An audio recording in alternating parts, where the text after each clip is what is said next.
Hello Internet, Jesus loves you. My name's Cody, and this is the Christian News Show we do on Tuesdays and Thursdays with GeeksOnTheGrace.com. And with our first story of the day, we're just going to get right into some controversial stuff. Because next year, this school, which is one of the largest universities in the United States and is the biggest Christian university in the world, will be allowing students to own handguns and have them in their dorm rooms. Which is kind of terrifying. Like, I get it, but it's scary. Now, all students must be 21, they must have a permit, and they must have the schools okay individually. That is a ton of guns in a relatively small area. I mean, it's a big campus, but it's still just a campus. On the other side of this, though, we are talking about the world's largest Christian university. When we talk about ISIS and Boko Haram, some of the biggest issues they have are Christianity and Western education. This is both. Now, I think it's a terrifying thought, but I also think it's a good opportunity to look at what anti-gun control looks like. And I realize we are talking about human lives here, but I do side with the idea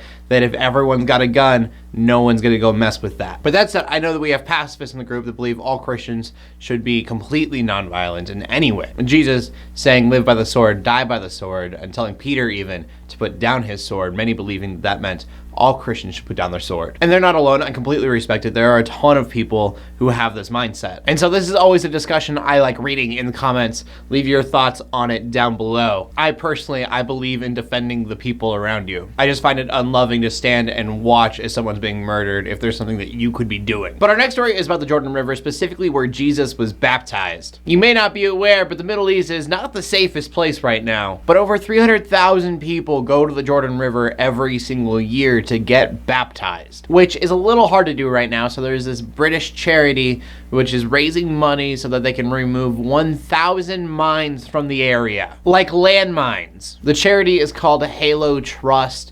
They're raising all this money, 3 million euros, which I'm not going to do the math for that, just to make this place a little bit safer because it is such an important and pivotal place for people. The prayers out for this charity and prayers out to the people who actually have to go out and remove landmines from this place. Much, much braver men than I. And our final story of the day is the one that I wanted to talk about most. It's a study from the World Health Organization. Between 1990 and 1994, there were about 50 million abortions. And between 2010 and 2014, there were 56 million more. In Latin America, 1 in 3 pregnancies results in an abortion. All around the world, it's 25%. It's 1 in 4. And people who have been watching me for a while, you know that I have some mixed feelings about pro-life, pro-choice. I just don't believe that it's a black and white situation. I know many Christians will say that it is. I believe that abortion is going to happen either way, and so they need to be regulated and done in a hospital in a safe place, because if you don't, you get Kermit Gosnell, look it up. And I've thought before, and I've been told before that I'm just making up an excuse, and then if you make it illegal, it's just going to go away. Not according to the study. There is no substantial correlation between legality of abortion on whether or not a woman goes and gets one. Everyone tries to make this a political issue, and it's not. It's a morality issue.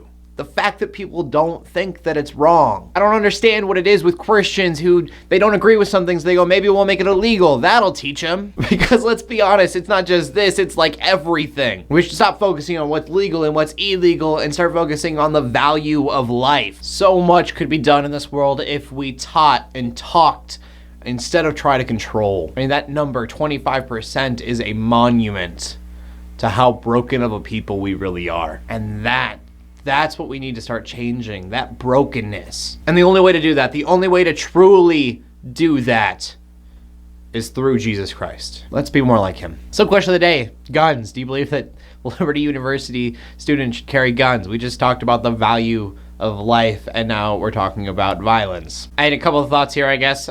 First of all, carrying a gun doesn't mean that you have to kill somebody. Something happens and you need to defend someone, you don't have to kill them to stop them.